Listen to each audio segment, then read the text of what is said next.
आइए, कहानियों की दुनिया में आपका स्वागत है। नमस्कार मित्रों, मैं हूं डॉक्टर रामजी भाई। आपके लिए एक छोटी सी कहानी लेकर आया हूं। समय रहने पर सुबह सुबह मैं अपना काम पूरा करके एक पार्क में घूमने चला जाता हूं। वहां कुछ नए पुराने लोगों से भेंट हो जाती है। पार्क के एक चक्कर में लगा चुका था, फिर अपने मित्रों के आने का इंतजार करने के लिए मैं एक पेड़ के नीचे पड़े बेंच पर बैठ गया कि दूसरा चक्कर सबके साथ लगाऊंगा। वहीं पास में पड़े दूसरे बेंच पर दो बुजुर्ग बैठकर आपस में घर गृहस्थी की बातें कर रहे थे। दोनों बेंच की दूरी बहुत ज्यादा नहीं थी, इसलिए उन दोनों बुजुर्ग लोगों की आपस की बातें साफ साफ हमें सुनाई दे रही थी। बिना कुछ बोले मैं उनकी बातों को बड़े ध्यान से सुनने लगा। पहला बोला, यार मेरी एक पोती है, शादी के लायक हो गई है। यहीं लखनऊ विश्वविद्यालय से बीए किया है, नौकरी करती है, लंबी और सुंदर भी है। कोई लड़का नजर में आए तो बताना। दूसरा बुजुर्ग बोला, बताओ आपकी पोती को किस तरह का घर परिवार चाहिए।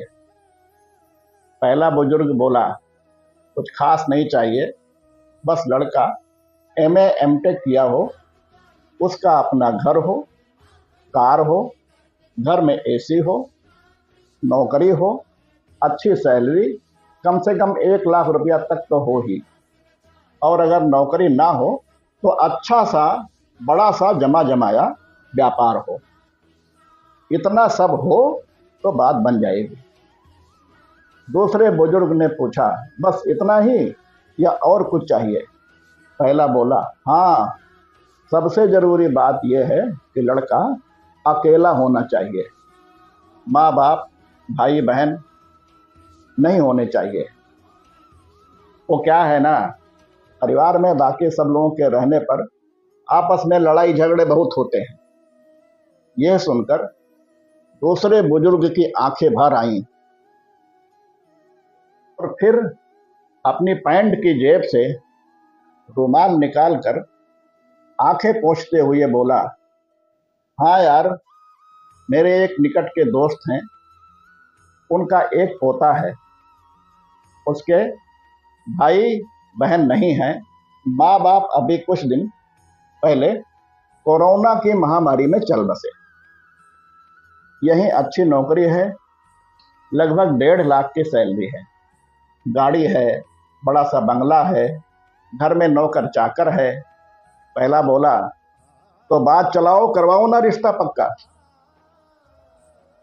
दूसरा बोला, मगर उस लड़के की भी यही शर्त है कि लड़की के भी माँ बाप भाई बहन या कोई रिश्तेदार ना हो।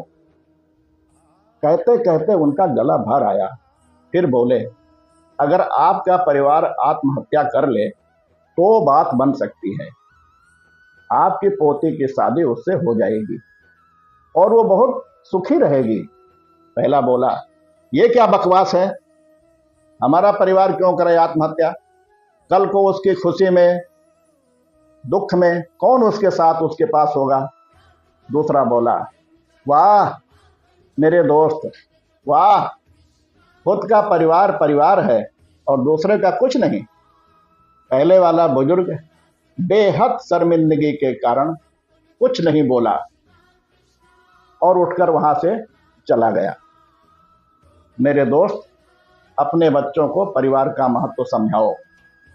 घर के बड़े, घर के छोटे, सभी अपनों के लिए जरूरी होते हैं, वरना इंसान खुशियों का और गम का महत्व ही भूल जाएगा, जिंदगी नीरस बन जाएगी। ऐसी ही कहानी सुनने के लिए आप इस चैनल को लाइक, शेयर एवं सब्सक्राइब करें तथा घंटी अवश्य दबाएं। अगली भेंट होने तक सभी को नमस्कार।